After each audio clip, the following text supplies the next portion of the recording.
Seeing with the darkness. Simple, sophisticated insights to obscurity in practical combative applications with emphasis on varying ranges. Introduction. The concept of obscurity has long played a significant role in the evolution of our society. Historically, our ancestors have had various relationships with its study and application to develop themselves technologically, strategically, or politically. Many examples, old and new, span anywhere from the time of St. Valentine, a Catholic in a pagan society where marriage was banned, but who still married many Christians in obscurity. Then, to the Freemasonry, who have self-tasked to pass down and protect ancient sacred knowledge amongst their members by hiding their symbology in plain sight. Or, how about the lengths gone to obscure from slave owners the routes of the Underground Railroad, led by Harriet Tubman in the Confederate States of the USA, by hiding the directions within the lyrics of spirituals, songs passed by word of mouth amongst freedom-seeking slaves. Or, perhaps could we mention the ancient Maya, who were stripped of their language and religion, and forced to disperse over generations, passing down their culture discreetly to survive to this day. Another one to consider is the great battle of obscurity between democracy and communism in the Cold War of the USA and the USSR, where the winner was determined by the government's capabilities to defend their secrets via the most advanced techniques of concealment, misinformation, and obscurity unknown to that time. Needless to say, the list could go on. The students of the secrets of obscurity have been the prevailers in history, as mastering it is a powerful ally in mankind's growth. Now, while it is clear the importance of its strength, let us explore further what obscurity actually means and its relationship with us in the martial arts, specifically as KENPOists. The English word obscure has derivatives from Old French and can be traced all the way back to its origin in the Latin languages obscurus, meaning dark. Thus, it is from this where we in KENPO take the term darkness. It is typically used in the aims of our techniques to denote when either practitioner, A or B side, is acting in the opponent's zone of obscurity, maneuvering from in a place where he cannot see. This usage of darkness, combined with many other KENPO terms using the root obscure, including names of strikes, techniques, and theoretical principles, truly shows its importance in the martial arts. Since KENPO more specifically is both an art and a science, it tends to deal with the scientific value and defense and teaching applications of the terminology. And thus, to the attuned KENPOist, the principles of obscurity are of great significance for understanding how to better overcome our personal weaknesses and better trump our foes. This thesis will attempt to more thoroughly detail the intricacies of obscurity, in hopes to impart thoughtful combative applications against an assailant with regard to the variety of ranges involved in an encounter. In addition, the terminology used will be a mixture of mainly borrowed KENPO terms and some newly introduced self-discovered ones. In this thesis, we will guide the practitioner through, firstly, the means of understanding what obscurity is, to then how to be aware of your own zones, how to defend from obscure attacks, how to govern the opponent's zones, and then how to attack in your advantage, to lastly the maximization of obscurity and its emancipation. The zone of obscurity. There are many different types of obscurity. True obscurity is any zone by which one can be unaware of an oncoming attack through any deprivation or loophole of the senses. But, for the majority of this thesis, we will be considering mainly visual obscurity or obscurity of sight. All the while, we could go into greater and more advanced detail about exploiting obscurity of the other senses, but we will not in this work. Zones of light. So that we may fully detail the areas where one cannot see, we should first begin by greatly studying what is defined as visible for the human eyes. This way, it would be easy to determine that anything outside of the spectrum of visibility is in fact obscure. We will call these areas of visibility zones of light. To further indulge the scientific census of the human field of view, we'll explore more concisely the medical literature as it appears to an eye specialist. Firstly, humans have two eyes and are known to have stereoscopic vision.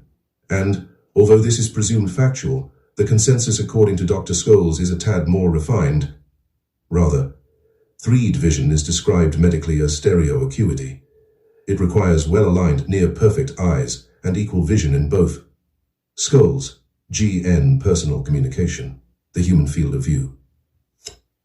Full transcripts are presented in Appendix A. Thus, it may be more effective to explore the traits of each eye individually. Dr. Scholes describes the field of view of one fixed eye and notes standardly, The total horizontal field of view is about 140 degrees, and vertically about 110 degrees. But, more temporally and inferiorly, it is an egg-shaped field of view. Humans have almost no color and very poor acuity in our peripheral vision. You think you see colors to the side only because your mind fills that in. But you don't. Color and fine vision take specialized cells that can only be found in the very center of one's vision. They are expensive cells to maintain and operate, and we simply can't have them for our entire field of view. Humans can only see accurate color in under the central 20 degrees and fine acuity, for example 20/20ths, in under the central 2 degrees. Skulls, GN personal communication, the human field of view. What we can gather from this as KENPOists is a very important piece of information about peripheral vision. That is a scientific distinction, that just outside the central 2 of sight, fine acuity ends and periphery begins. In addition, our ability to process and comprehend our peripheral vision begins to rapidly deteriorate outside the central 20. Here, in this zone, the eye is restricted to only being able to detect movement, not color, and hardly any shapes at all. Only with the aid of the brain filling in the blanks can the conscious mind conjure any sort of the normalcy we typically think we see. You think you see colors to the side only because your mind fills that in. But you don't. That surprises everybody I described that to. But in the clinic, I could prove that to them by taking a bottle with a red cap on it and swap it with other bottles with various colored caps on them, blue, green, yellow, orange, purple, forcing the patient to look straight ahead, and ask them which one I was holding up. Of course, they invariably answered wrong. Skulls, GN personal communication, the human field of view. Evidently, defining the places we can see is the outline of all that we could consider zones of light. In other words, with 20/20ths vision, these zones are clear and interpretable within the central 20, fine acuity within the central 2, and foggy but detectable anywhere within the 140 horizontally and 110 vertically. This means that anything else outside of these zones is undetectable and not within a zone of light. We can then take the remaining zone as the zone of obscurity and divide it into 2 main categories, natural gray zones and black zones. Natural gray zones. Natural gray zones are what we can consider soft zones of obscurity. They are zones on the body which we do not naturally see at first glance, unless we do extra work to see them. Examples of these areas on the body are underneath the arms, behind the thighs, the underside of your feet, beneath your groin, your buttocks, between the eyes, the left and right sides of your body, directly above and below you, behind you, the kidney area, etc. These areas can be seen but require us to contort in different ways in order to see them. Black zones. Black zones, on the other hand, are permanent zones of obscurity, or areas of our own body that we can never see without the aid of a mirror. These black zones are the ears, the entirety of the neck, behind and beneath your shoulder blades, the back side of the ribs, your upper back, beneath the nose, the back of your head, the top of your head, underneath your chin, the inside of your mouth, your temples, your forehead, and of course your own eyes. Without being from a different planet or the aid of a mirror, these zones never change and will always remain obscure to sight no matter what. Managing your own zones of obscurity. With thorough knowledge of these zones, we quickly realize our own weak points in our vision, vulnerabilities which we can better protect by learning to manage our zones of obscurity. This management is a necessary action of habit that we can build to avoid potential attacks, intentional or incidental. Methods, such as using the other senses or switching between different types of focus, could be considered as examples to practice regularly. When ingrained into the psyche, these practices will eventually shift one's behavior over time and drastically reduce the number of instances the practitioner could have fallen victim to falling objects or attacks from these obscure zones. Black dot against white dot focus. A mental principle commonly discussed in the world of KENPO is the distinction between black dot and white dot focus. White dot focus is the type of focus most commonly used by the average person. It is when the eye is fixated on an object or point in space, and the mind is concerned with only the point where the eye is looking. Imagine a black background with a tiny white dot floating in the middle. Not only is the eye drawn to it, but the mind focuses on what the eye sees. However, black dot focus, on the other hand, is the opposite. It is when the eye is fixated at one point in space, but the mind is conscious of all parts around it, without having to look elsewhere. Imagine a black dot with a bright light background. In this case, the eye would refrain from looking around, since the stimulus would be so great. Rather, the mind would take extra care to focus on the surroundings by using all parts of the field of view, including periphery. The difference between the two is merely a matter of state of mental focus. Furthermore, the ability to consciously swap between them tremendously improves one's natural state of awareness, but again, only if habitually practiced. An acknowledgement of short-range confrontations. Different states of focus are cool and useful, but they are not the only dimension of heightened awareness. Another helpful acknowledgement to consider is that the short range of true hand-to-hand combat is often too close for vision to be of much aid. Not to be misunderstood, vision is indeed a practical tool, but is not always necessarily the basis from which action is driven in close-quarters situations. The main means of response is based off of tactile input. In other words, our relationship with the bad guy's position is based off our ability to feel their body where it contacts ours, and that our reaction speed to visual cues is usually too slow for such close-range encounters. Obviously, this is not true for when the assailant is approaching from farther away. In this case, we would be able to see things coming and react preemptively a lot sooner than too late.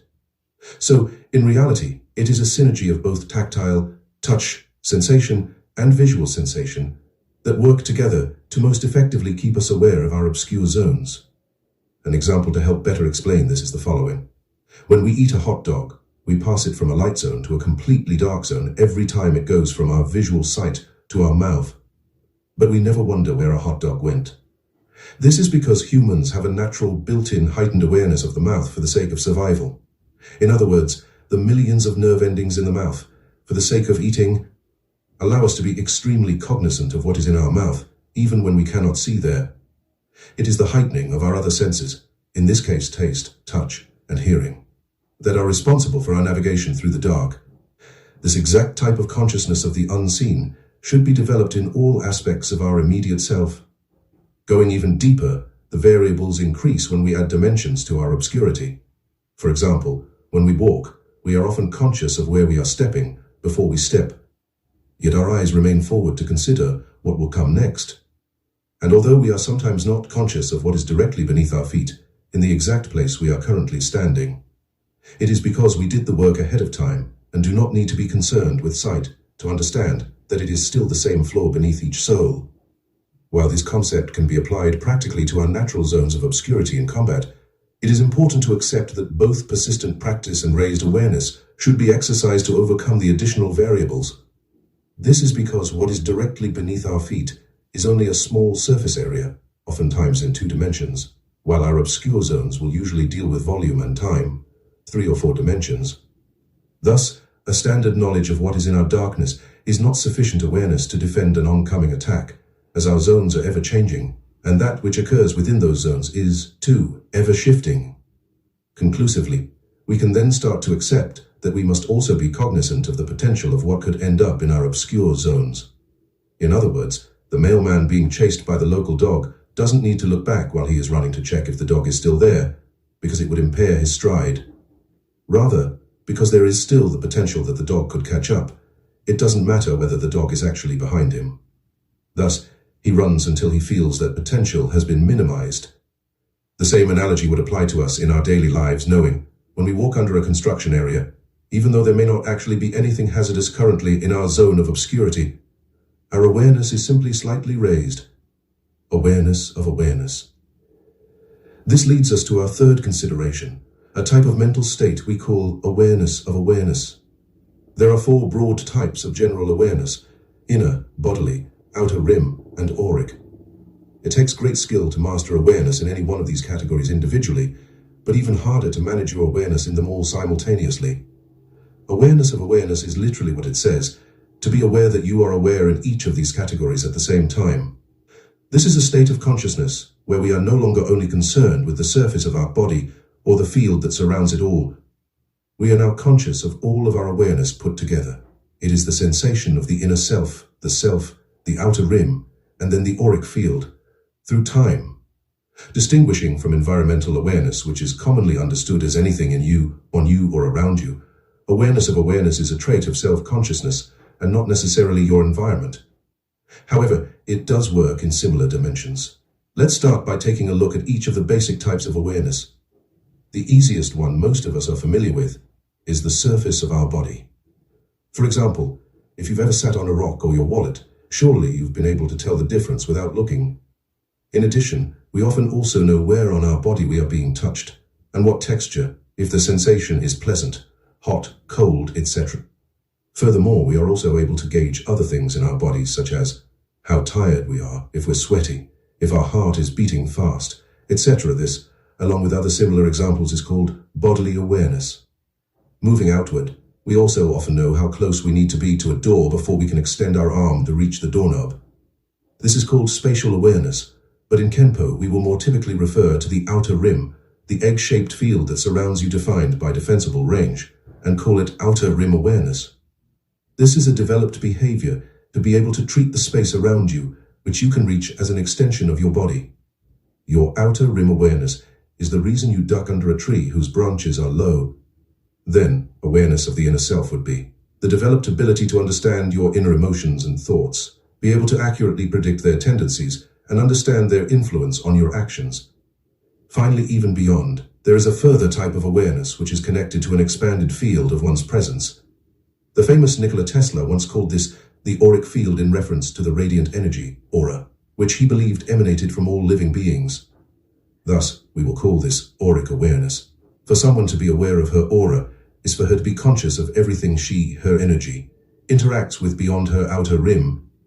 This is to take into account that when we walk into a room, there is a particular type of energy others can feel from us in our presence. We can feel, at least subliminally, when someone is mad, excited, secretive, ill, or loving. This is because all our inner intentions radiate from us like electromagnetic fields and rub with the auras of other living things. And, while they aren't always so obviously translatable, the effects of these interactions are nevertheless still prevalent. Another way to interpret this is through what the modern day people call vibes. Practice to be more cognizant of how you affect people when you enter a room, and likewise how they affect you. Even ask close friends to get a better understanding of your vibes. Notice when a character behaves suspiciously, even when nothing has happened, but you can still feel that something is off. Ultimately, our existence on this earth affects more around us than just the things we touch physically. With practice, we can master awareness of all other ways we affect the world and sense with our auric field, like it is an extension of our body.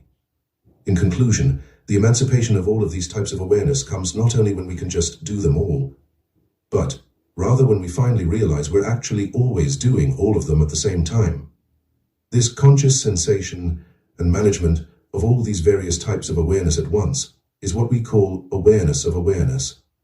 The cover is a classic example of utilizing the concept of awareness in obscure zones. As one steps over, he is doing so in the supposition that there could be an imminent attack in his obscure zone.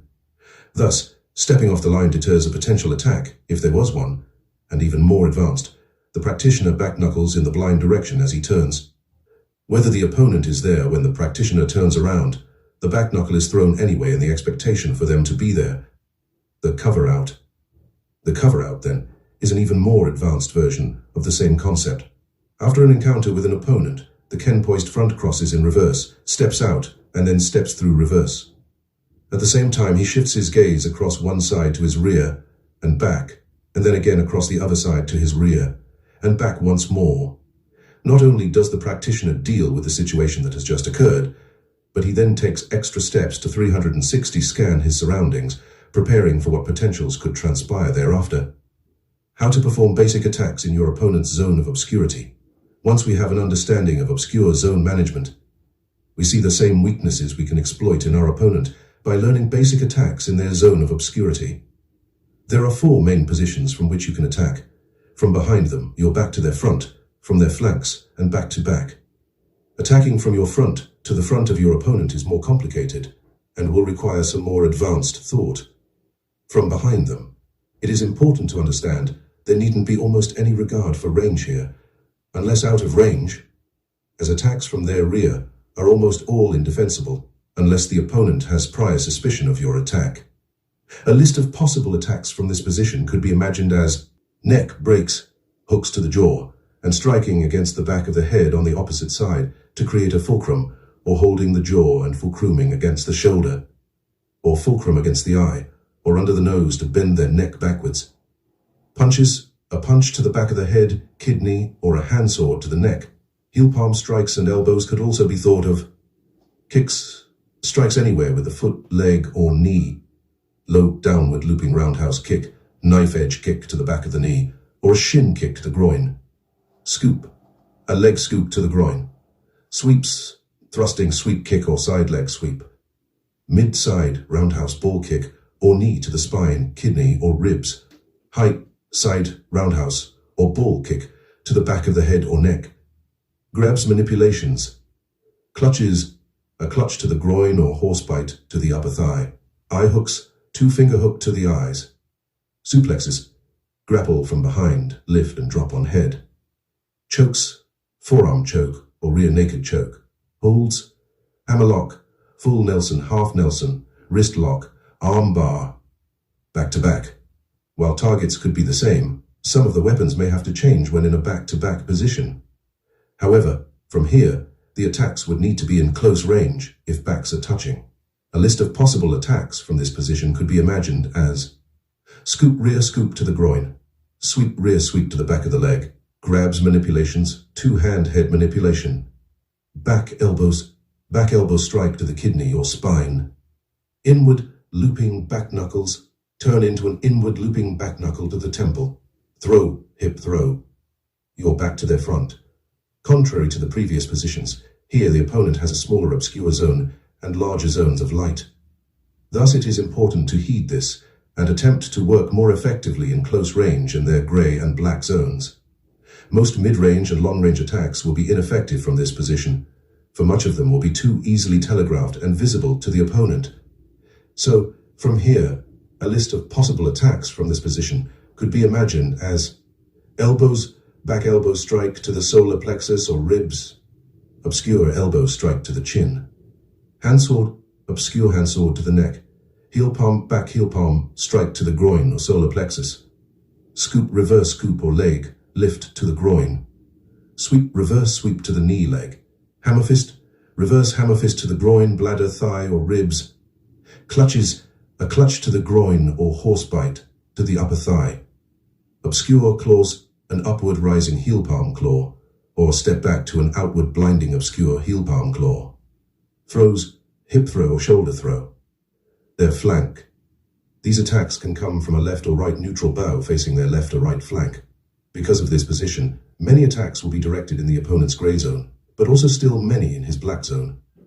A list of possible attacks from this position could be imagined as punches, a punch to the side of their head with the arm that is facing their rear side, sweeps, sweep to the back of their close leg, or an ankle pick leg check against the calf, kicks, strikes anywhere with the foot, leg, or knee, low downward looping roundhouse kick to the close leg, knife edge kick to the close leg or far leg, knee to the back of the close thigh, mid roundhouse kick to the close or far kidney, high hook kick or roundhouse kick to the back of the head, arm manipulations, arm bar, wrist or finger manipulations, neck breaks, reach behind the back to grab their jaw and fulcrum down or step off and break with a fulcrum against the shoulder. Sleeper holds, ridge hand across the throat into a rear naked choke, anticipating attacks from obscure zones. KENPO commonly recites the famous phrase, "The hit that knocks you out is the one you didn't see." As devastating as our attacks can be against an unsuspecting opponent, they can be equally as devastating if used against us in our obscure zones when we are just as unsuspecting.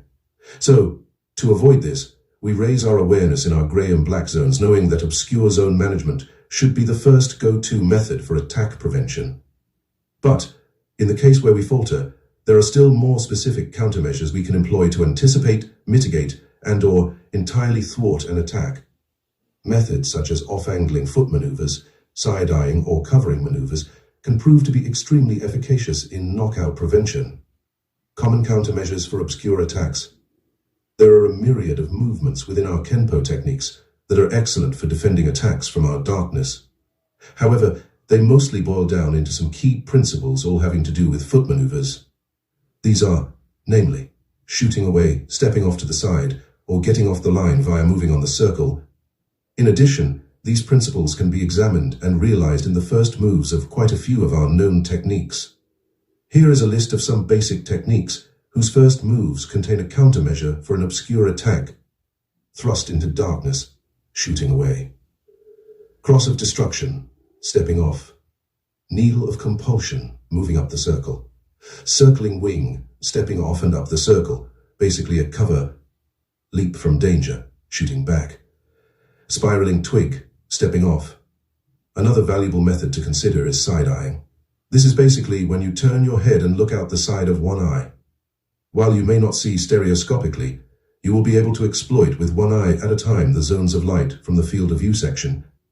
If you turn your head almost 90 to your shoulder and continue looking all the way behind you with your eyes, you can almost get a view directly at your 6 o'clock.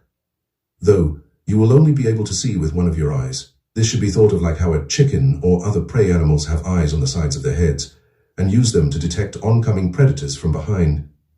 The benefit of employing this method is that it still allows us to covertly scan behind us without completely turning around and alerting our opponent to our awareness of him.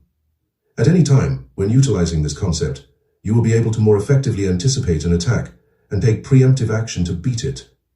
The final countermeasure is to revisit the idea of covers, the aim of the cover being to get off the line and, as quickly as possible, turn to the attacker at your blind side and gain either visual or tactile information. Of them, we have three basic forms: the cover, the quarter cover, and the three-quarters cover. Each cover has the same three qualities: stepping with the front foot to get off the line of attack, back knuckling to the blind direction, and switching stance orientation, left or right. The cover covers 180 and is the one most of us are familiar with, meant to get off the line of an attack from behind and back knuckle the bad guy. It is very practical. The second is the quarter cover, which covers 90 to the front side for an attack from the flank, again still back knuckling. This gets your front side off the line of attack. And lastly, we have the three-quarters cover, which covers 270 of visual data, to turn and face your blind side for an attack from the flank, again still back knuckling.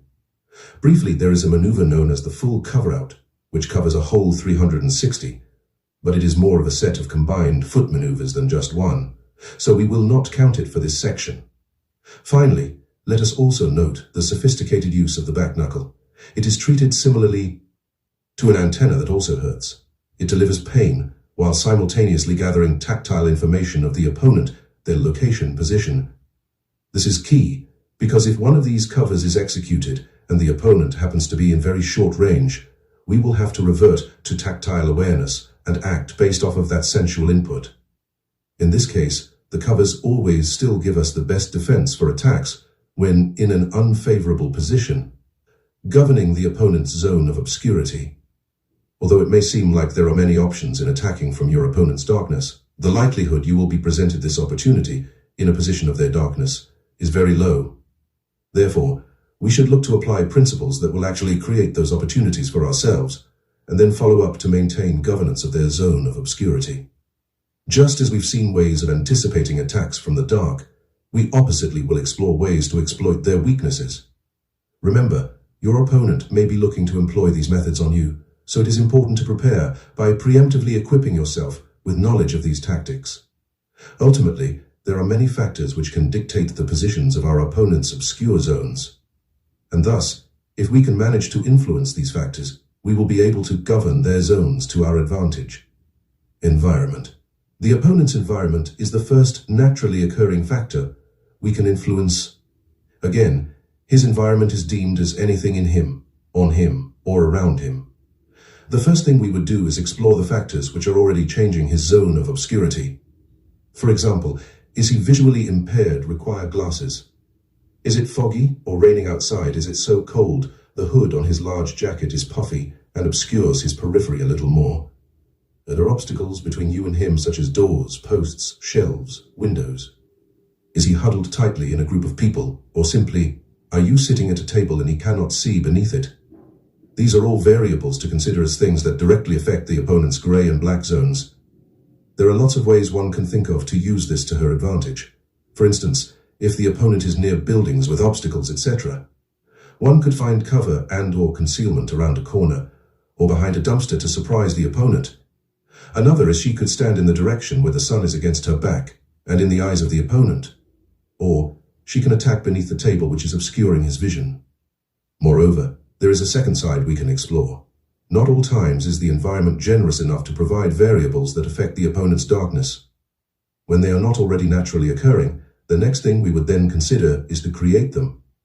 In this case, we should do things like create smoke when possible, throw dirt, throw napkins, or spit liquid in the opponent's face, drape blankets in an area from which you'll attack, use flashlights or reflective objects that blind, or perhaps create traps of large objects that would make noise and draw their attention away. Keep in mind, all of these are simply ideas from which we can draw and use our creativity to develop more methods.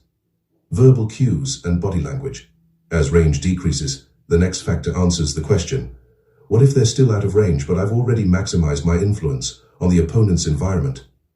Is there still more that I can do that is not necessarily contingent to the environment? The answer is yes. When we are not in range to physically reach our opponent, we can still govern our opponent's zones of darkness with psychological influence by using verbal cues and body language. In other words, this means you can talk your way into getting him to turn his back, look away, close his eyes, retreat, etc. Think of the old classic gimmick of telling your friend they have something on their shirt, only to flick their face with your finger when they look down. However, our application of this concept can be much more elaborate and diverse. Take, for instance, standing threateningly and speaking loudly, like kiaing, may intimidate our assailant enough to back into something behind them, or startle them enough to make them briefly close their eyes. Or, oppositely, maintaining their attention by speaking words may keep them from looking around for your friend, who may be able to help surprise attack them from the rear. Another is that our opponent may tend to look where we are looking based off our facial expression. They may look away if you seem excited or scared of something you see in the distance, etc. Or, moreover, pointing at people saying they are recording on their phones may get them to look, while you can attack from their blind spot. These are all, of course, just examples. The true limit to this is our own creativity and skill of speaking to either de-escalate or prematurely escalate a situation on purpose for our benefit. Also, what we'll look at are some unexpected meanings behind different body language. Use these both as preparation to preemptively read an assailant and offensively to instill various thoughts in their head. Touching of the face is a common sign that one is preparing to attack within the next few seconds. As he's looking away from the target, it is becoming increasingly common knowledge that people tend to look away, perhaps for witnesses or as an attempt to not face the guilt, just before turning back around and throwing the first blow. In addition, being quiet is also usually a sign of contemplation right before one makes the decision to attack. Whereas, inversely, lots of talking is often a sign that one means to intimidate or de-escalate and does not necessarily want a physical altercation. However, if the talking is threatening or insulting, it could be a sign one wants to draw the other person to attack first. Likewise, hands folded in front of the groin is a non-dominant position, also an expectation to defend and not attack first. Nevertheless, verbal cues and body language play a key role in influencing where one's opponent may choose to look. Physical interaction. Once range has closed all the way until contact, or closer, contact penetration, or contact manipulation, we are capable of applying our final factor contingent on range. Here we will employ methods of physically using our body to alter the opponent's obscure zones. Blinding. One of the most simple and effective ways to ensure your opponent can't see is to employ methods of blinding.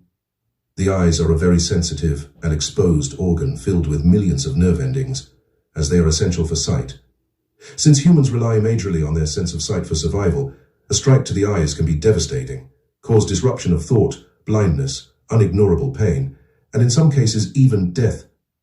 We can attack this target with things like finger jabs, four-finger eye pokes or two-finger eye pokes, finger whips to the eyes, whipping our clothes, clawing, hooking, punching, spitting, or throwing substances into their eyes. Turning. Another method of directing the opponent's zones is by physically turning them. This is done either with strikes that change their body position, physically using manipulations on the joints of their body, or both. Figure the opponent's face as a flashlight with two beams that are the size of their field of view. Physically moving their head, hip, or shoulder will all inevitably rearrange the direction their flashlight is facing. Through this, we can get our weapons out of sight and be able to more effectively hurt them from their zone of obscurity. The first and most obvious of means is to literally turn with strikes to the hip. Think twist of fate or thrust into darkness. This method turns sometimes the whole body so that you have a completely new set of available targets to hit, all against the opponent's ability to see. The second is to employ the same method with strikes checks to the shoulder using the upper body. Think escape from darkness, twirling wings, or fatal cross. Here, we essentially accomplish the same thing, creating angles within the opponent's zone of obscurity from which we can attack, all by physically moving them. A third means is the idea of moving the opponent's head.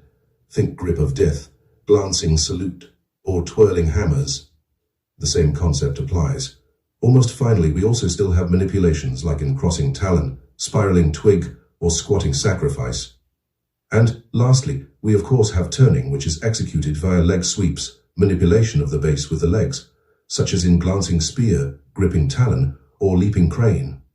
Once again, all is done with the purpose of shifting the opponent's zone of light away from the following oncoming attack, so that we may decrease his chances of being able to defend against it.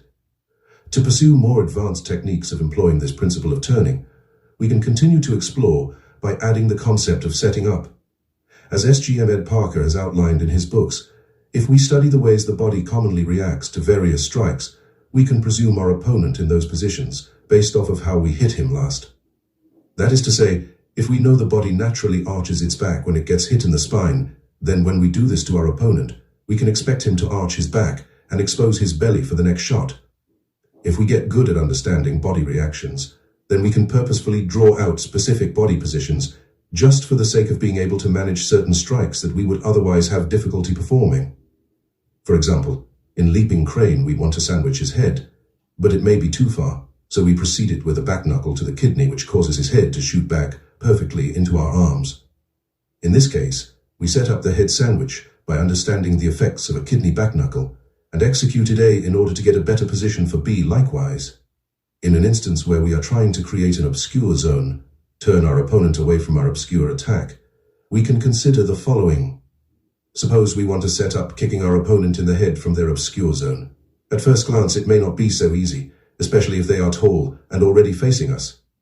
So to surmount this, consider kicking out the front leg so that it kneels to the ground and will subsequently turn his head away so that you are in a flank position. And from there, you can more easily execute a spinning wheel kick to their mastoid, safely assured it is unbeknownst to them. Visually obstructing using your own body. The last of physical means of governing the opponent's darkness is to literally obstruct their view with your own body, or even theirs. This means at points where we would like to hit the opponent in a zone of light, we can turn it into his darkness by putting our body in front of their face to obscure the shot. Think about when we leave the back knuckle in the opponent's face, in the extension to clutching feathers, just before we front cross punch him in the solar plexus. Or when we place our head in the opponent's face in scraping hoof, which makes it much more difficult for him to look at his own legs, which are usually a lot easier to see, etc. At any point, we would like to employ this method. Remember, we may always attempt to put a body part in front of the opponent, even if it means checking his own arm into his face, like in twirling wings. This concept can be easily explored and played with at the limit of the practitioner's creativity. Advanced miscellaneous methods. Beyond the three we already discussed, there are two more methods of obscure zone governance that do not necessarily fit within the other categories. They are misdirecting and exploiting the dimensions. Misdirecting. Misdirection is a concept we've already lightly touched on earlier in this work. It is most commonly mastered by the world's magicians, who use it to perform acts in front of an audience whose attention they need to control. For us as KENPOists, we will describe it as a form of deception in which we draw the opponent's attention to one thing so that we may distract him from another thing. It is unbound to range and can be performed environmentally, verbally, or physically. There is a famous scene in a movie called Master of the Flying Guillotine that exemplifies this concept well. In the movie, the main character is being hunted by a blind man who has mastered a weapon that dismembers anything it touches. Because the hunter is blind, he has mastered perfectly throwing his weapon at anything he hears just based off of the slightest sound. So, the protagonist sets up a bunch of small axe catapults hidden behind wooden planks that will trigger them as traps. After leading the blind man into the room, The protagonist climbs on the ceiling, just above him, where he would not expect, and throws pebbles at his traps to make noise and draw an attack. The hunter hears the sounds and perfectly throws his guillotine at the wooden planks, triggering the mechanism and launching the axes at him, ultimately leading to his demise. The idea here was that the protagonist was going to be caught if he made any noise at all, which is super difficult. So instead, he made it so that the noise he did make was purposeful and would draw his opponent's attention away from the fact that he was hanging right above him on the ceiling. The traps were added icing on the cake. Where we would like to apply, this is anywhere we can fashion the opportunity in our own confrontations. Be it to turn their head away before we strike, or cause the opponent to focus on a certain pain in one area of the body so that we can hit them on another, it is evident there are plenty of applications for this practice. By exploiting the dimensions. Lastly, we can actually attempt to hack the human eye by exploiting weaknesses in its ability to perceive the dimensions. Depth obscurity can be easily obscured by tricking the eyes when objects with dimensional depth are pointed directly toward the opponent's face, or more easily when one or both of the opponent's eyes are impaired. Offensive defensive maneuvers that work best in obscure depth zones are moving up the circle to decrease range deceptively, decreasing range deceptively through dragging up, both side kick to the spine, sweep to the knee front or back, kick to the back of the knee, forefinger eye pokes, etc. Height obscurity can be easily obscured by tricking the eyes when objects with dimensional depth are pointed directly above or below the opponent's face, or more easily when one or both of the opponent's eyes are impaired. Offensive defensive maneuvers that work best in obscure height zones are scoop to the groin, sweep into an obscure elbow strike, etc. with obscurity. Can be easily obscured when objects with great width are too close to the opponent's sight or completely out of view, or more easily when both of the opponent's eyes are impaired. Offensive defensive maneuvers that work best in obscure width zones are knee drop to the back of the knee, unwinding outward elbow to the back of the head, outward extended hammer fist to the back of the shoulder blade, etc. Conclusively, if practiced properly and regularly, we can be one step closer to maximizing our obscurity during altercations. This comes at the emancipations of these methods all working together to fully master being able to govern our opponent's darkness. Angle of entry of the weapon. Just because the opponent may be able to see you does not always necessarily mean that your weapons will always be visible. Being able to deviate the angles of entry of our weapons is of tremendous benefit and can be a factor that could very well give us the edge in landing our blows. This is because attacks that are just outside, or even on the edge of, their periphery are not easily identifiable as threats to the opponent. Thus, understanding how a weapon may sneak past their defenses is one of the cleanest ways to ensure it lands on its target. Typically in a fight, we have to worry about being faster or stronger than our opponent for the sake of beating their reaction speed or breaking past their blocks. But what if there were a way we could get our opponent to not even bother blocking at all? In this case, one would be able to strike as hard as and almost as slow as she wants. The angle by which a weapon is able to enter past the opponent's outer rim undetected is called the angle of obscurity. Means to enter the zone of obscurity, 0 angle. Entering the opponent's zone of obscurity is always on the list of priorities, as it allows for easy access to undefended targets. Our goal being really to just take their back, we'll have to use certain foot maneuvers. The key is getting into one of those 4 positions, that is your front to their back to back, your back to their front, and their flank. The essence to getting there is essentially sneaking up on them. Although most times in tandem with turning or striking, we can move up the circle, step through, or C-step around them. From there, we can perform the basic attacks we discussed in Chapter 4. Because we will already be within an area where they cannot see us, we do not require any particular angles of entry. We will call this 0 angle, as it means we are free to hit however we would like. Standard angle. However, sometimes the circumstance may not so easily allow us in this advantageous position, or we may simply desire ourselves to be face to face. In these cases, we will define what exact angles are out of noticeable sight, from the front at an arm's length away with someone exactly your size. The angle of obscurity is from your hip to their nose, just about 60 from the horizon according to field of view. This will be either just outside the diameter of their flashlight beams, or within the fog of the edge of their lights. We can just call that the standard angle since it is the most common to encounter from front to front position. But we will also have to extrapolate how that changes depending on different positions of approach. Positions and angles of approach. Looking at the various angles of approach, it is important to remember that basically anything that is within their zone of obscurity will already be out of sight and effective. So, we will be mostly concerned here with what happens when the weapon is dangerously close to their line of sight. For this reason, we will have to consider angles. Let us observe some positions and examine how some of our KENPO techniques get us there. Keep in mind, here we are exploring defensive opportunities, which are slightly distinct from the general attacks in Chapter 4. Flank, X1, obscure claws. From an already flanked position, we blind them in the first move, as we step into darkness toward them to place ourselves in the dominant position in their flank. From here, the following moves are effectively obscured: the forearm strike to the elbow, an inserted back knuckle to the ribs, and the looping back knuckle strike to the back of the head. X2, escape from death. From the rear choke, we step out to set up our positioning in their flank. But, already with the step out, on the way, we insert an obscure back elbow strike to the solar plexus and an obscure reverse hammer fist to the groin. Once we align ourselves in their flank, we land with a left knee strike check to their leg and 2 hammer fist strikes to the groin and kidney. It is important to note that this angle of entry of the right downward hammer fist to the groin is sitting just on or beneath that angle of obscurity to strike that target, which is located on their front without being seen. The following strikes thereafter are also all still obscure: the head fulcrum, the heel palm strike to the underside of the chin, and the knee strike to the thigh. X3, repeating mace.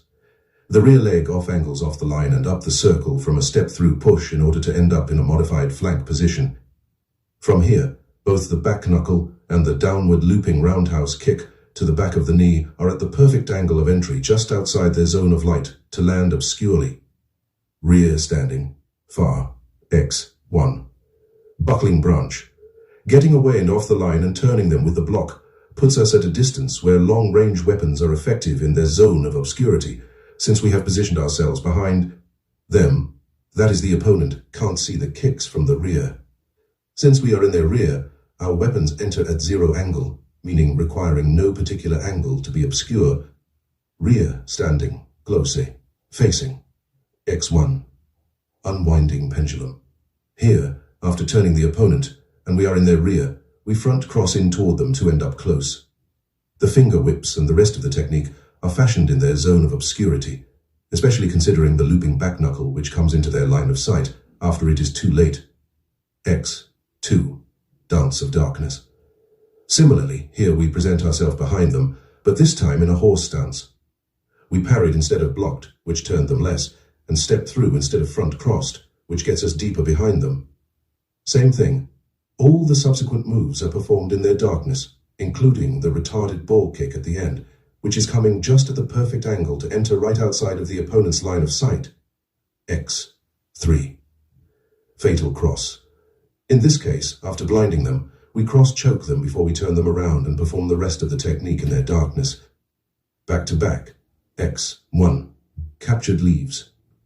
For this one, we arrive to this position by stepping forward with the foot that is the same as the flank attack. If we properly force them to step with their left, we are successfully in their rear with our back to them. The back elbow strike is in their black zone of obscurity. Rear crouching, close. There are no known curricular techniques which put us in the crouching, kneeling position behind the standing opponent, other than kind of escape from the storm. Even so, if considering the targets from that position, it creates an advantageous angle to strike low targets, such as the groin or legs, with the upper body, like elbows, ridge hands, hammer fists, or finger whips, or perform various takedowns, all in obscurity. Front, X1, obscure sword. After pulling the opponent off balance, we turn to them with a hidden, obscure outward hand sword, shot to the neck that is perfectly riding the standard angle. Once again, the thrust sends them back and allows for the kick to be also at an angle of obscurity. X2, intercepting the ram. Pushing the shoulder is a form of turning them to angle them away from the hammer fist to the kidney. Likewise, they are also unable to foresee the knee, which also enters at an angle of obscurity. The following moves in the technique are all effectively obscure due to the opponent's bent over position. X3. Blinding Sacrifice. This is one of the best examples of weapons that gain obscurity through knowledge of the proper angles of entry. The technique starts with blinding the opponent with claws to the eyes, then following up with a double heel palm clutch to the groin that is delivered beneath the standard angle. Then, after body checking them, the double kidney strike is another perfectly set up obscure move. Then, there is of course the flick and jab to the eyes, with a double flapping elbow smashed to the black zones on the sides of their head, and lastly of course the knee to the unassuming face. Your back to their front. It is important to remember that these will be instances in which we were already presented this position, as we would almost never purposefully want to give them our back. So it is ill-advised to maneuver to this position, if not already there. X1. Obscure wing. Nevertheless, if we are presented the shoulder grab from behind, we step into a horse stance and back elbow them while obscuring their vision of the strike with our own shoulder. The rest of the technique is also executed in obscurity. The groin shot and the obscure elbow strike, due to it tracking up the chest underneath the chin, a black zone of obscurity. X2. Squeezing the peach. The first move is to step back towards them and deliver the heel palm clutch to their groin, which is also already obscured with our own body. The rest of the technique equally is carried out successfully in obscurity. Standing over a floored opponent on their stomach. X1. Squatting Sacrifice. In this instance, we manage to turn our opponent over onto their stomach, which gives their back to the sky. In this case, virtually anything could be obscure to them. So we kidney stomp, knee drop onto the coccyx, and step on their spine while stretching their limbs, all unbeknownst to their eyes, although probably not their sense of touch. Timing. Variances in the timing can disrupt the speeds at which the opponent processes the attacks. This can create vacuumed pockets in their comprehension of what's happening to them. In other words, your weapons can slip in at an angle of their mental inattention. We cause this by shifting the rhythms of our strikes, which makes it difficult for the opponent's mind to be able to predict our moves. It is during this subversion of their expectation that strikes can slip in between their visual and mental processing speeds and land without them seeing it. Methods of entry. When looking at the variable expansion of the literal paths the weapons can take, we discover a vast multitude of combinations in the methods of entry. This is because weapons can voyage within light, grey, or black zones, and every other possible combination in between. For instance, the inverted back knuckles to the kidneys in Blinding Sacrifice originate from a two-handed groin clutch, a natural grey zone of obscurity. They rip out the groin and immediately loop around the backside of the opponent in their black zone of obscurity, and strike using the guided collision from their body rebounding off the shoulder check. This would be a case of weapons entering from a grey to black zone. As this can be expounded upon immensely, we will have to use our imagination for the discovery of more examples of each method than just the ones outlined here.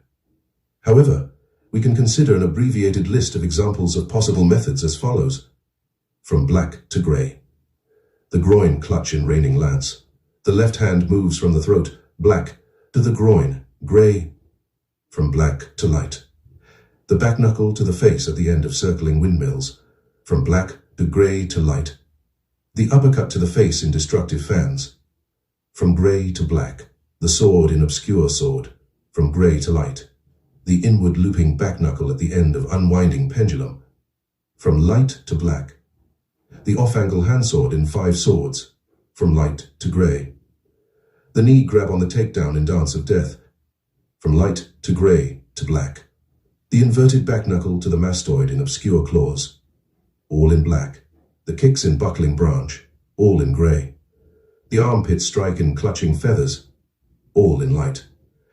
It is not technically possible to obscurely strike someone from an angle of entry which is entirely in a zone of light, unless some other work is done to trick the mind into not seeing what is right in front of their face. An example is pulling their head down for a knee strike to the face, like in the end of Obstructing the Storm, or shoving their face into the floor like in the end of Dominating Circles. This is something they can see coming, but because they are dazed, contorted, and disoriented, it is still sort of obscure for their inability to process how to avoid it. Also, it deceives their depth perception as their face moves toward the weapon and connects sooner than expected, although this is kind of a cheat answer. Tracking, tactile maintenance. Once we have worked our way to obtain a position for optimal angles of entry, we find there are more things we can do to maximize our ability to remain obscure.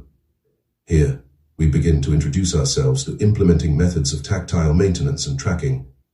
The first is the practice of sensing and/or maintaining the position we worked so hard to achieve, while the second is the practice of using anatomical knowledge to guide our strikes to other targets on the body, without visual orientation, that is, without using the eyes, both of which improve the speed at which we would be able to react and execute these tasks than if we were only relying on visual stimulus. Tactile maintenance, more specifically, is the practice of keeping bodily contact on the assailant to use as antennae to sense movement and position. This is the same as when we use leg or arm checks, or any other moment whereby we are decisively unafraid to keep touch on the opponent's body in places we may not be consciously attacking. Although in reality, sophisticated KENPO necessitates the lethality of inflicting damage on the opponent any time we make contact with the enemy. But for simplicity's sake, we will not explore its vastness, as it could fill volumes. Thus, in summary, we can use tactile maintenance to A. Feel the position of our opponent, B. Maneuver ourselves in relation to them to set up our following moves, and C. Increase the speed at which we can react to their retaliatory measures, intentional and incidental. Then in this mode, we can similarly entertain ways to more easily be offensive when in the enemy's obscure zones, or if we are visually obstructed ourselves. And this is to perform tracking. Tracking, again, is the practice of using tactile maintenance to move your weapons along the mental map of your opponent's body to other positions, either to strike, check, obstruct, manipulate, or reposition for a new angle of entry. For instance, the simple knowledge that the arm is attached to the shoulder, which is attached to the neck, which is attached to the head, is enough to allow a block to track up the arm to strike the neck with a hand sword, and then subsequently grab the jaw to break it. All this can be done without the need for aid from the eyes. This is because we are attuned to our senses and are able to see with our sense of touch. Recall we have already discussed the decreased reaction time we have to visual stimuli in a close-quarters combat situation. And also, we expressed the importance of the synergy between both visual and tactile sensation together in order to maximize the rate of perceptual speed. Well, these understandings really drive home just how much of another dimension these tactile tools can add to the KENPOist, and furthermore, how much they can help when vision is impaired, and even more when it isn't. On top of that, we discover our final, and perhaps most important factor of advantage from tactile maintenance and tracking, and that is its ability to reduce reaction time to the assailant's retaliatory measures. That is to say that the body can react faster to touch than to sight. To detail, the parts of the body can be figured as antennae which have shorter reflex loops in the nervous system than the eyes have. For example, the innate reflex of the leg is a loop that does not even travel all the way to the brain, for its distance is only to the spinal cord and immediately back to motor neurons. Whereas with the eyes, there are still built-in reflex loops that are incredibly fast, but it requires the eyes to perceive the stimulus, then the brain to relay the message all the way down the spinal cord until it reaches the leg it is telling to move. In other words, it literally takes less time for the stimulus to move from the leg to the spine to the leg again, and therefore increases reaction speed. All in all, there are many reasons we can practice tactile maintenance and tracking, all of which can greatly improve the edge we have, especially when wanting to react faster and maintain better position for striking from obscure angles. Regardless of the reason to use it, it is without doubt that whoever masters this tool becomes a more dangerous adversary to whomever they face. Convenient targets from obscure zones. From obscure zones, oftentimes our position provides targets that are more convenient to aim at. When thinking that we already have an advantageous position in their zone of obscurity, it may seem that choosing a target is very straightforward. Obviously, it would seem that the easiest targets would be those already in black or gray zones, and this is true. However, this does not need to be the limit of potential. Targets like the face and solar plexus are not necessarily in black or gray zones, but can still be easily accessed if the weapon's point of origin was still outside of the opponent's line of sight. So, the following is a list of regular targets that can be accessed conveniently, still in obscurity, as long as the weapon is originating from a zone of obscurity. Use them as ideas to guide or inspire our creativity in target choice, when in combat. Remember, not all targets must be in obscure zones to be attacked obscurely. Hair, head, eyes, temples, face, ears, jaw, neck, back of the neck, chest, solar plexus, spine, ribs, liver, kidney, groin, thigh, back of the knee, calf. Fitting your weapons to the most common targets from obscure zones. Once we have decided which aim points to attack, we can then choose the weapon that works best through a concept called fitting, which is the practice of formulating a weapon to a specific shape according to its intended target. Fitting accomplishes usually one of only two goals: to increase the ease of access to the target, or to increase the surface area we are striking with. However, while obscurity is not contingent on whether we use fitting, it is indeed a helpful tool that can create ease of access to targets that would otherwise be too challenging to consider attacking. Thus, thorough knowledge of fitting is an essential key to unlocking the freedom for the KENPOist to achieve devastating blows on targets, regardless of their difficulty to reach. The following is a list of the various weapon shapes that fit best to each target. Strikes to the eyes should have 2-finger or 4-finger eye poke or hook shapes. Strikes to the temple should have knuckle or middle knuckle shapes. Strikes to the ears should have cupped heel palm shapes. Strikes to the bridge of the nose should have heel palm claw or hand sword shapes. Strikes to the underside of the chin should have forearm, ridge hand sword or obscure elbow shapes. Strikes to the throat should have either a hand sword, half fist or knife edge shapes. Strikes to the back of the neck should have hand sword, knife edge, forearm or elephant trunk shapes. Strikes to the armpit should have middle knuckle shapes. Strikes to the elbow should have hand sword or forearm shapes. Strikes to the solar plexus should have fist, ball point or elbow shapes. Strikes to the ribs should have forearm, instep or elbow shapes. Strikes to the groin should have hammer fist, hand sword, heel palm clutch, ball point or scoop shapes. Strikes to the kidney should have hammer fist or ball point shapes. Strikes to the back of the knee should have hand sword, knee, calf or knife edge shapes, advanced targets from obscure zones. Some targets, while still accessible, require some advanced forethought in order to land blows on them. These targets can still be aimed at, but are not always necessarily convenient. So for the following, we can achieve successful strikes at these targets, but may have to employ other methods of governing the opponent's obscure zones in order to create the opportunities to access them obscurely. Eyes. Just as in the Convenient Targets Chapter 9, the eyes are in fact easy to access from a zone of obscurity. However, if from the front-facing position, just having the weapon out of the line of sight at point of origin is not always enough to reach the eyes in time before the opponent reacts. In these cases, the weapon's entire path needs to slip under the radar, below standard angle, or otherwise have the eyes misdirected on something else. The same goes for other facially oriented targets. Nose, see eyes. Face, see eyes. Throat, see eyes. Elbow. In the case of the elbow, the arm must be already in a position where the wrist can be grabbed to use as a counter to the fulcrum on the elbow to break it. Thus, the KENPOist must either create this position by means of grabbing and striking quickly, parry block an attack from that arm in order to re-grab, or discover this position amidst her confrontation. This is also true for other arm-oriented targets.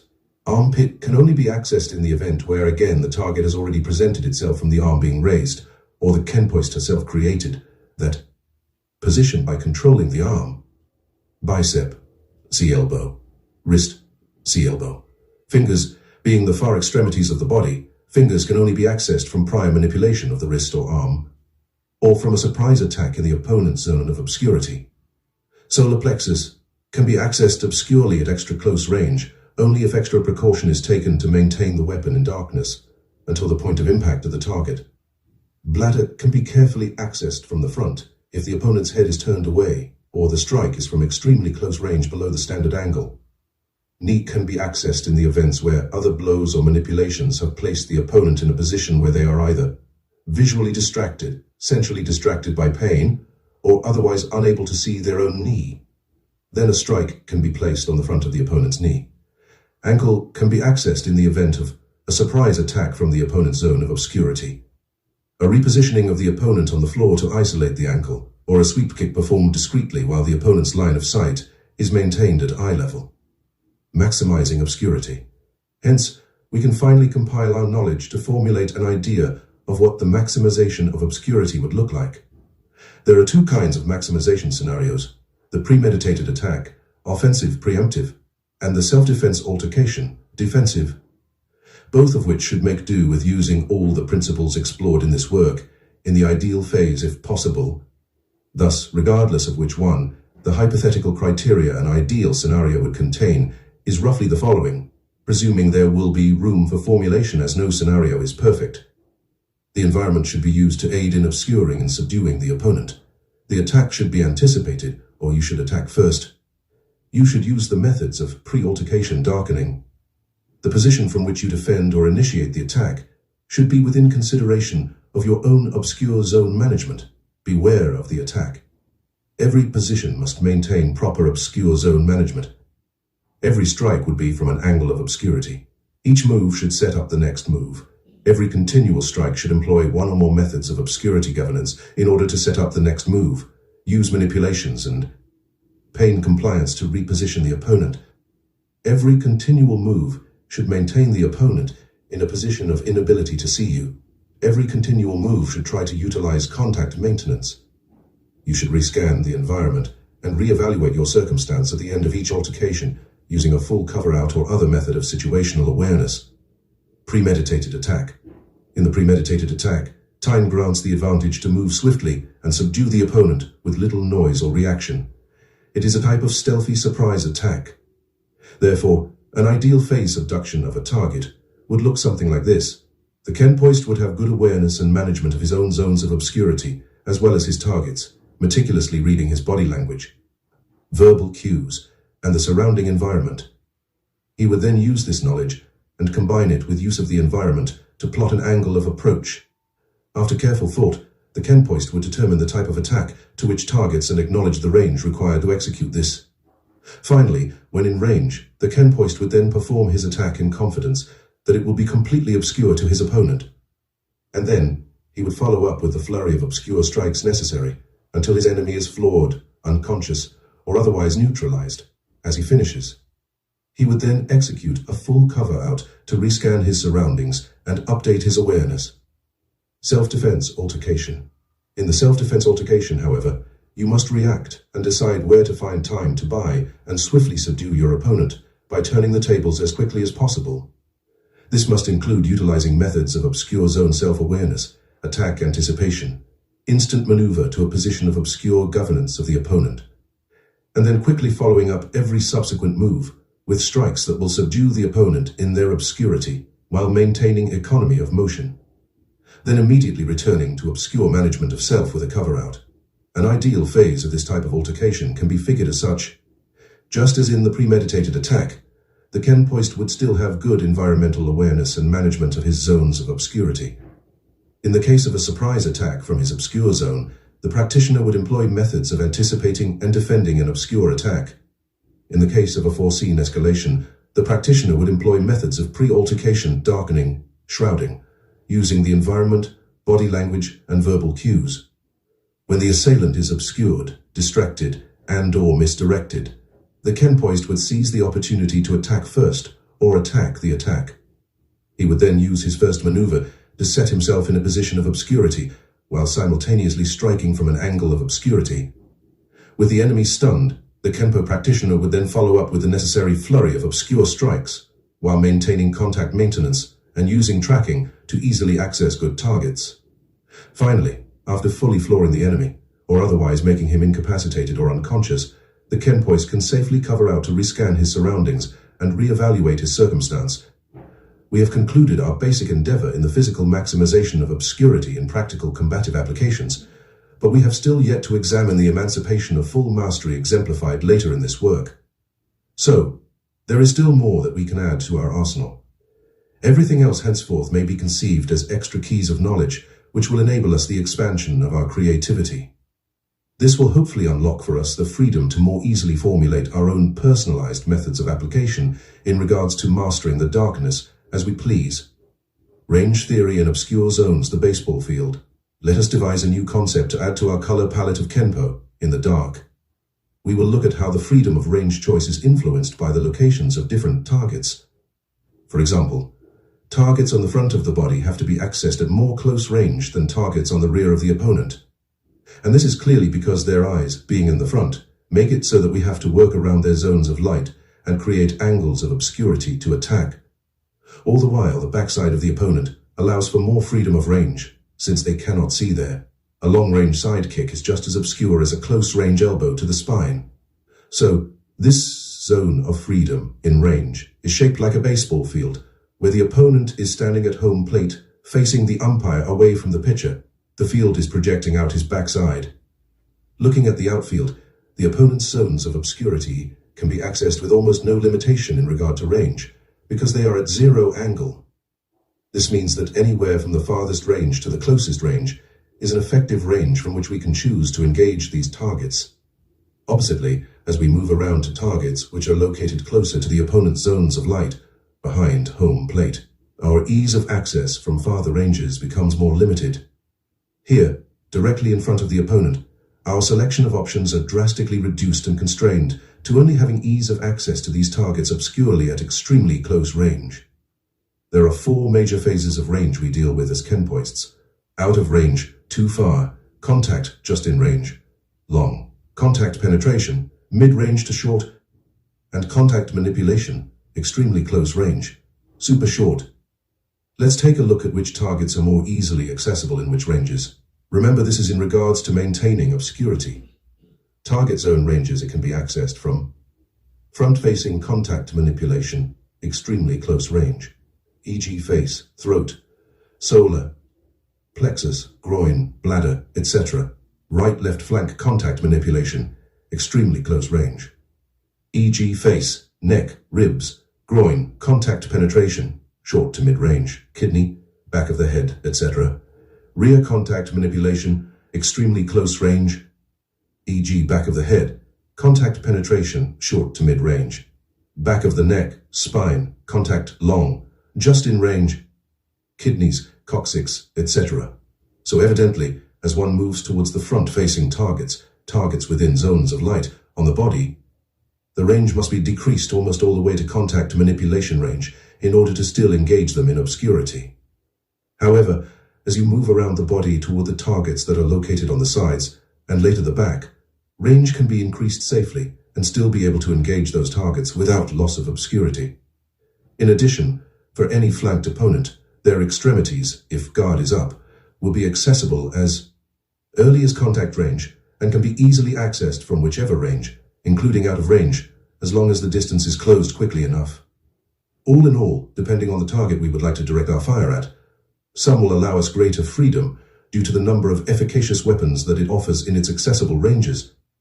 Which leads us to our next understanding. Essentially, more range variety equals more weapon variety, and we will explore this further in a later chapter.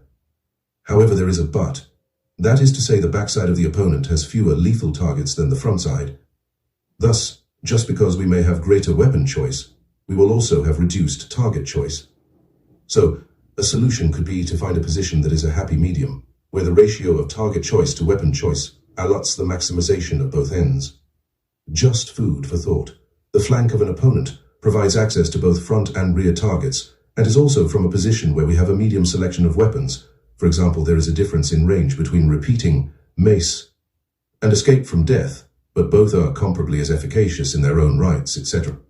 More elaborate details of this concept can be explored, but since it alone can fill an entire book, we will refrain and keep it for a later time.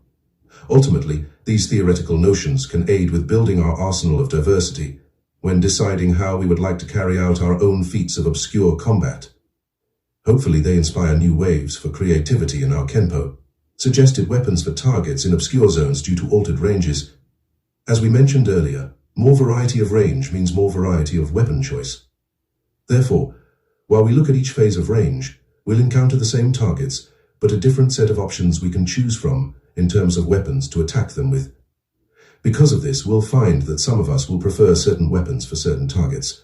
For example, some of us may prefer to clutch the groin in close range rather than to kick it from far away. Or one may wish to handsword the neck from mid-range rather than for her to figure out how to elbow it in close range. So, acknowledging this, the following is a series of tables of suggested weapons for which targets for each phase of range. Contact manipulation phase, extremely close range. Target, weapon, weapon, weapon, weapon, weapon, weapon. Face, head, elbows, claws, finger hooks, pokes, head twists. Manipulations, inward looping back, knuckles, neck, throat clutch, clinch, cross choke, G choke, rear naked, sleeper choke, spine, elbows, down, ward, heel, palms, sternum, elbows, solar plexus, elbows, wrist, elbow, locks, manipulations, arm bars, arm locks, finger manipulations, ribs, elbows, hammer, fists, kidneys, elbows, bladder, thumb thrusts, down, ward, heel, palms, groin, groin clutches, scoops, knee lifts, piston kicks, thigh, knee lifts, knee strikes, knee, ankle picks, knee strikes, sweep stomps, sweeps, foot stomps, body throw, hip throw, shoulder throw, double, single leg takedown, suplex, outside trip, contact penetration phase, short to mid-range, weapon, weapon, weapon, weapon, weapon, weapon, weapon, face, head, elbows, claws, heel, palms, finger whips, eye pokes, forearm strikes, punches, neck, throat clutch, hand, swords, neck breaks, half fists, forearm strikes, spine, elbows, punches, hammer, fists, heel, palms, knee, strikes, sternum, elbows, punches, heel, palms, knee strikes, solar plexus, elbows, punches, heel, palms, hammer, fists, knee strikes, wrist, elbow, hand, swords, heel, palms, forearm strikes, hammer, fists, ribs, elbows, hand, swords, heel, palms, forearm strikes, punches, hammer, fists, knee strikes, kidneys, elbows, hammer, fists, bladder, punches, heel, palms, hammer, fists, groin, hammer, fists, strikes, scoop kicks, piston kicks, thigh, punches, heel, palms, hammer, fists, sweeps, knee strikes, knee, hand, swords, hammer, fists, downward looping round, house kicks, knife, edge kicks, sweeps, foot, stomps, body throw, ankle picks, contact phase, long, just in range, weapon, weapon, weapon, weapon, weapon, weapon, weapon, face, head, punches, kicks, eye pokes, neck, hand, swords, spine, punches, kicks, sternum, punches, kicks, solar plexus, punches, kicks, wrist, elbow, hand, swords, punches, kicks, ribs, punches, kicks, kidneys, punches, kicks, bladder, kicks, groin, scoop kicks, kicks, thigh, kicks, knee, kicks, foot, stomp, body throw, out of range phase, too far.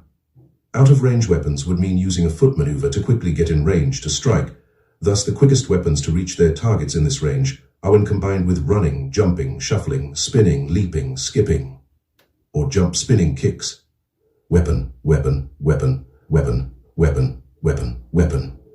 Face, head, neck, spine, skipping, drag up kicks, sternum, solar plexus, wrist, or elbow, ribs. Skipping, drag up kicks, kidneys. Skipping, drag up kicks, bladder, groin. Skipping, drag up kicks, thigh.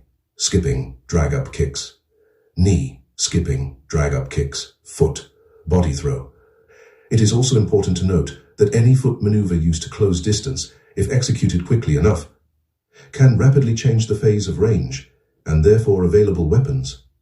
Thus, many of these basic attacks can be combined with a foot maneuver in order to arrive within the proper range, where it is effective obscurely. Mental obscurity. As many of us may know, there are three types of speed that we deal with: perceptual speed, mental speed, and physical speed.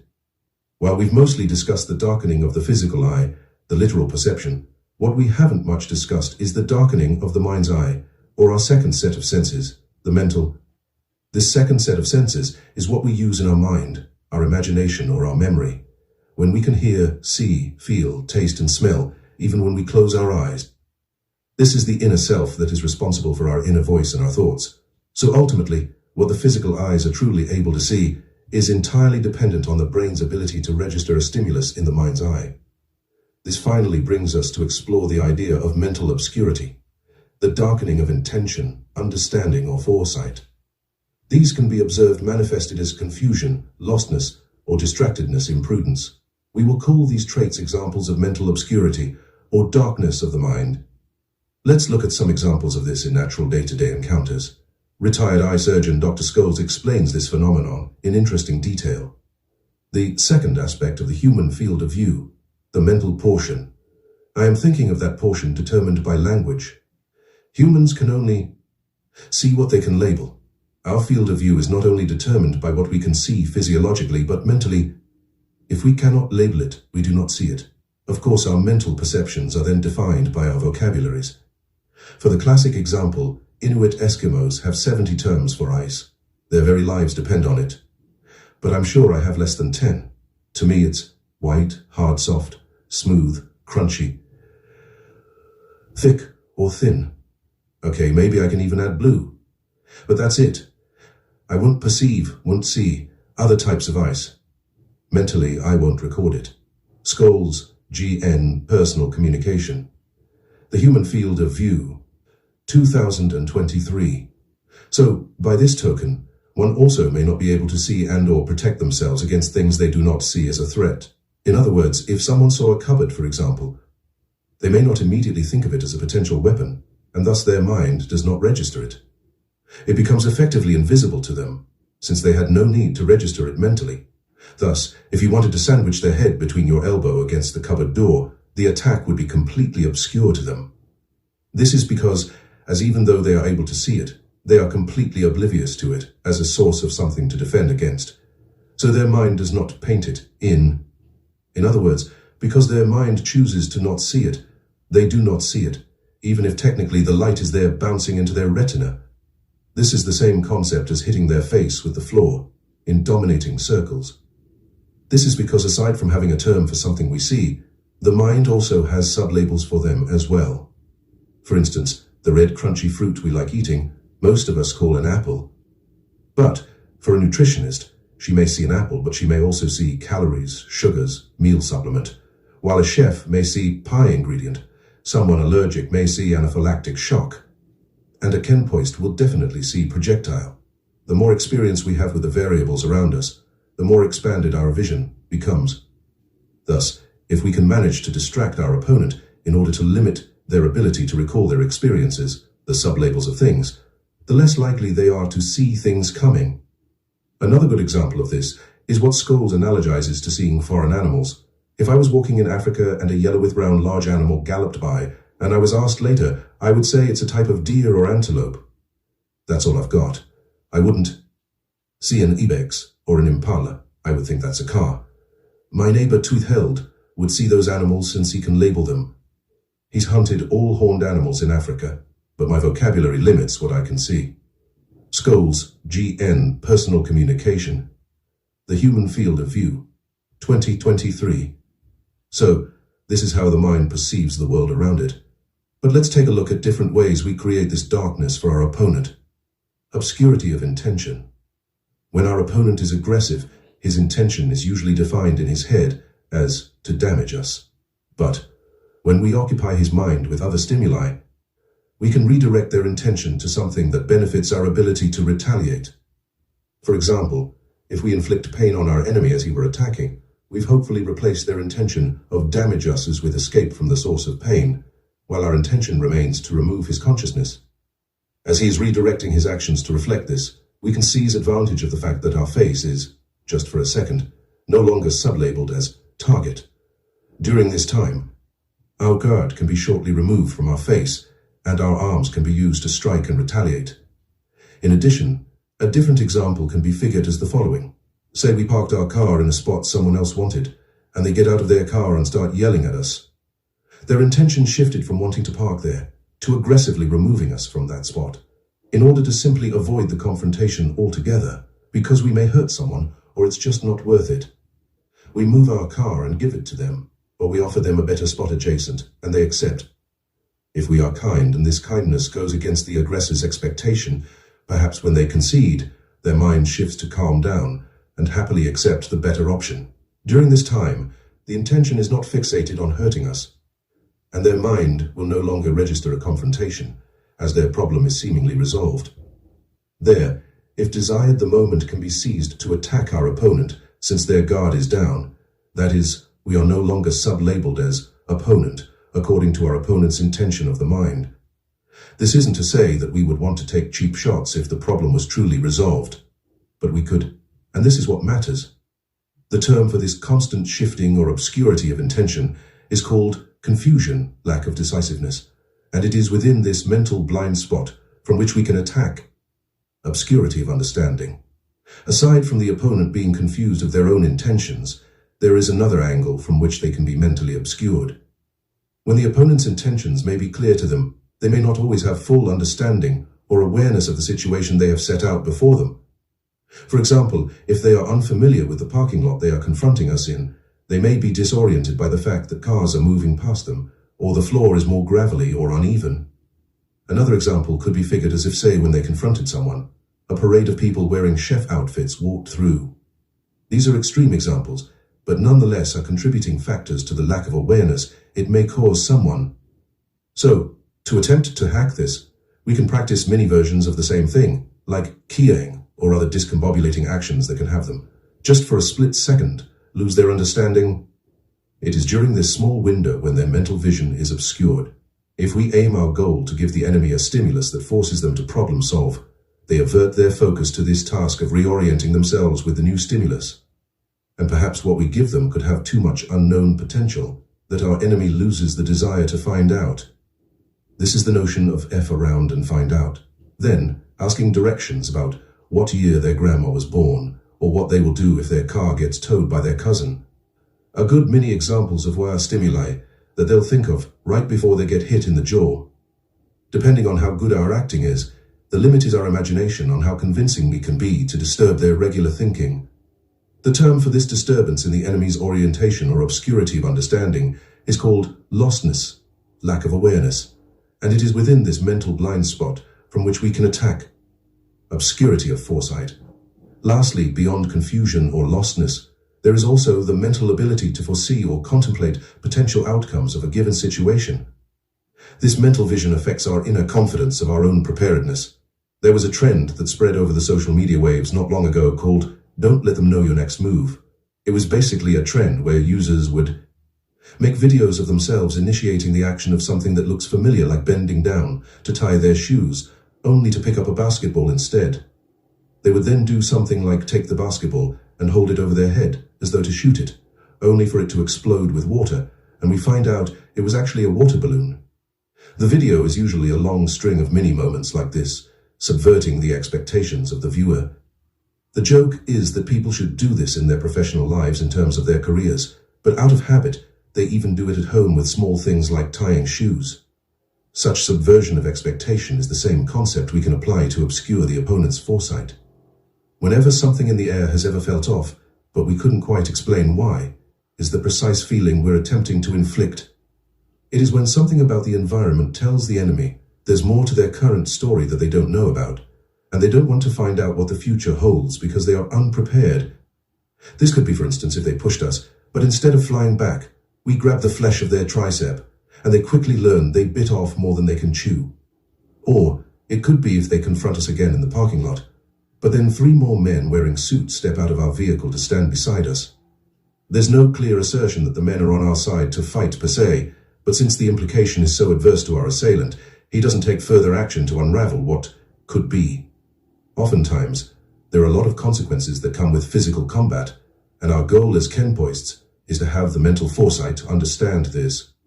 It's this which grants us the awareness to know when fights are worth it or not. When more things go on around the enemy, for example, camera phones pointed at them, witnesses, key consequences, potentials that they weren't prepared for. These factors weigh on the mental and distract them before any blow is even thrown. Thus, such should be our goal, to frighten the enemy with our unpredictability, or at the very least our confidence in what would seem to them like an unpredictable situation. To distract their mind's eye with lots of what could be's. The term for the inability to predict, plan the future, or obscurity of foresight, is called distractedness, imprudence, lack of forward thinking. And it is within this mental blind spot from which we can attack. Ultimately, we discover the goal of the KENPOist is to be the opposite of the blind assailant, to recognize his own potential to blindness and overcome them. To be, instead of confused, lost, and unprepared, be assured, aware, and foreseeing. And so, every practitioner would be invited to challenge him or herself to imagine other examples of mental blinding principles applied on his or her own. The blind fight. When considering the concept of mental obscurity, it becomes easy to interpret that many untrained assailants attack from their own darkness of the mind.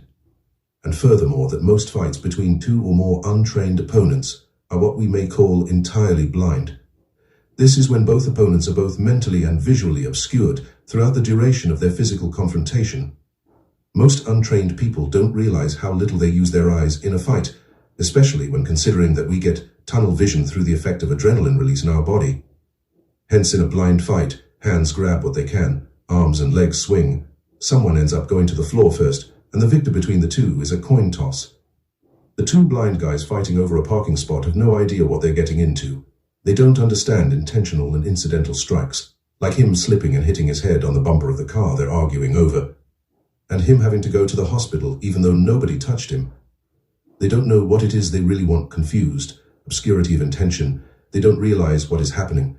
People yelling, who's watching, etc. Lostness, obscurity of understanding. And they for sure don't know what the consequences entail, not prepared for what is to come, distractedness, imprudence, obscurity of foresight. So rather than leave things up to chance, understanding this reality in advance is the best preemptive action we can take against this. The prospect is to understand that darkness surrounds us in many more places than we can think because of our natural human inclination to be cognizant of what is in the light. On a spiritual level, this may take many meanings of depth in our existence as beings of light. Take a minute to digest the previous sentence. Our ability to seek light as spiritual beings is one of our greatest assets, and thus the power to discover, manifest, and maneuver through the zones of man's darkness is perhaps one of the most powerful tools against himself for whomever wields it. Hence, it is imperative to be prepared for whomever means to use this weapon against you, and furthermore to be vetted in the same art to use as your ally in defense against a prepared and or unprepared assailant. And what serves as your best defense is the mental foresight to provide light to that darkness. Physically blind, the inability to see with the eyes.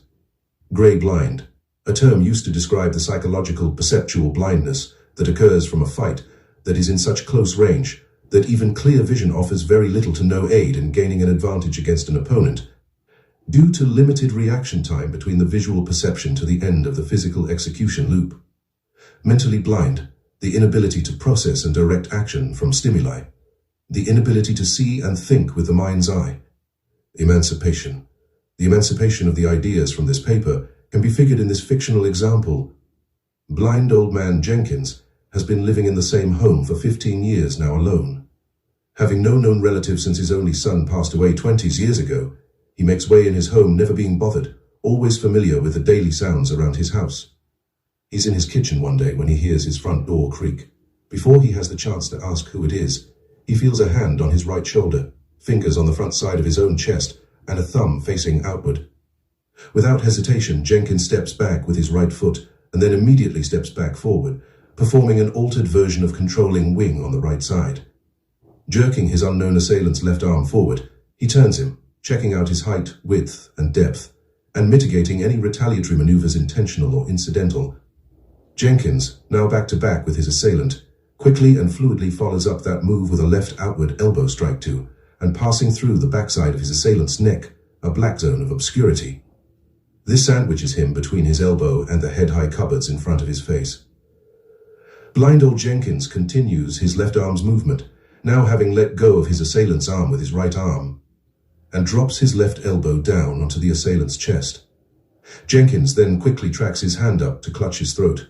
All the while, he feels the assailant's left leg with his left leg, and sweeps it simultaneously, pushing down with his left throat claw. The assailant hits the floor lightly, dazed. Blind old Jenkins demands with a begruntled tone in his voice, "Who the hell are you?" To which the assailant replies, "Grandpa Jenkins, I'm your grandson, Damon. We've never met. I apologize for the intrusion. I have just been looking for you for so long, and it was just so quiet around here. I thought no one was home. Haven't you heard of knocking?" Jenkins asks, confused. "People still do that. I thought I sent you a text." The 20-year-old Damon replies, "From this example passage, the attuned KENPOist can certainly discover more layers of applied principle than one, which she is of course more than welcome to analyze. However, in order to spare hyper-detailed analysis which can fill an entire book, we will instead only intend to explore the large chunks. The point is to exemplify how many of these methods of awareness can be beyond exceptional to overcome many different kinds of obscurity, both mental and visual. Be it as it may, still, regardless of which senses one uses to perceive the universe, nothing is perfect. Even with clear sight, there is always room for error, whether it be perfectionistic years of KENPO training or literally young 20-year-old eyes. Even with Jenkins's foresight of not expecting visitors or family, or for young people to remember what knocking is, he still erred on all those accounts. Just as Damon had no capability to defend himself, even with his very working eyes, or the foresight to expect his blind grandfather to read a text, or know how to use a phone for that matter. Both mental and visual, alternatively sensual for Jenkins, preparedness for both characters were heightened, but even still had obscurities, and always will. While we may be able to increase our awareness or skill level, there will always be blind spots, loopholes to learn from. There will always be room for improvement. There will always be darkness, and it will always be our spiritual nature to persist to find it for generations wherever it may lie, and shed light on it then and there, no matter our age. It is our nature, as beings of light, to see through the darkness for those who couldn't, whether we be here on this earth now, or have only our memories in place of where our bodies used to be. This clearing of fog, desire to improve, learn, and teach our children is the light work we do. This is what we inherit, and it is precisely what we shall continue to pass on.